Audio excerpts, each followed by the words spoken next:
ಆ ತಂದೆ ತಾಯಿಗೆ ಒಬ್ಬನೇ ಮಗ, ಪಂಚಪ್ರಾಣ. ಕಣ್ಣಲ್ಲಿ ಕಣ್ಣಿಟ್ಟು ಬೆಳೆಸಿದ್ರು.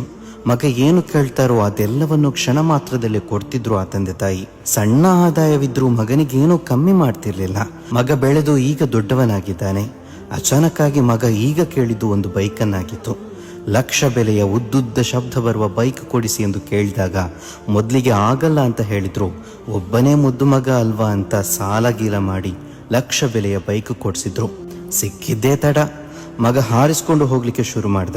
ಓವರ್ಟೇಕ್ನ ಭರದಲ್ಲಿ ಮಜಾ ಉಡಾಯಿಸೋ ಖುಷಿಯಲ್ಲಿ ಶರವೇಗದಲ್ಲಿ ಹೋಗ್ತಾ ಇರುವ ಬೈಕ್ ಮೊದಲ ದಿನದಂದೇ ಎದುರುಗಿದ್ದ ಬಸ್ಗೆ ಗುದ್ದಿ ಬಿಡ್ತು. ಸುದ್ದಿ ತಿಳಿದ ತಾಯಿಗೆ ಮಗನ ವಿರಹವನ್ನು ಸಹಿಸಲಿಕ್ಕಾಗದೆ ಹಾರ್ಟ್ ಅಟ್ಯಾಕ್ ಆಗಿ ಕ್ಷಣಾರ್ಧದಲ್ಲಿ ಇಹಲೋಕ ತ್ಯಜಿಸಿದ್ರು. ಬದುಕಿಗೆ ಆಸರೆಯಾಗಬೇಕಿದ್ದ ಮಗ ಮತ್ತು ಹೆಂಡತಿಯ ಮರಣದ ಸುದ್ದಿ ಕೇಳಿ ಇಲ್ಲಿ ತಂದೆ ಆತ್ಮಹತ್ಯೆ ಮಾಡಿಕೊಂಡು ಬದುಕನ್ನೇ ಅರ್ಥಕ್ಕೆ ನಿಲ್ಲಿಸಿಬಿಟ್ರು.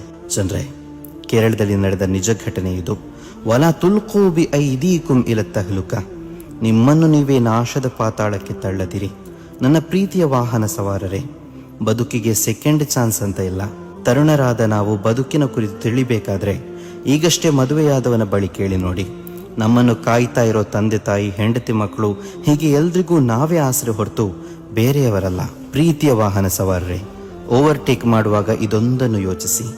ನಿಮಗೆ ನೀವು ಬೇಡದಿದ್ರೂ ಪರವಾಗಿಲ್ಲ, ನಿಮ್ಮವರಿಗೆ ನೀವು ಬೇಕು.